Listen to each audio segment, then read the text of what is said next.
Cada vegada que hi havia revoltes es cremaven esglésies, no podem oblidar això, no? Vull dir que no ve de nou. El 1835 va haver una revolta i es van cremar totes les esglésies de Barcelona. Les escoles, qui tenia les millors escoles? L'església. Quines eren les escoles del poble? Petits locals als barris, sense ventilació, sense res. Les escoles religioses acollien els nens pobres, o de classe baixa, però sempre eren en condició de ser servidors dels nens rics. La classe obrera sabia que un dels seus enemics era l'Església, i l'Església era un dels pilars de la societat que calia abatre.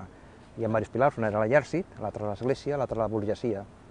Entre el primer i el tercer dia és quan crema tot. Sobretot el segon dia és quan des de Montjuïc es veu tota Barcelona en flames com si fos Sant Joan, no? Allò que es deia, no? Sembla Sant Joan.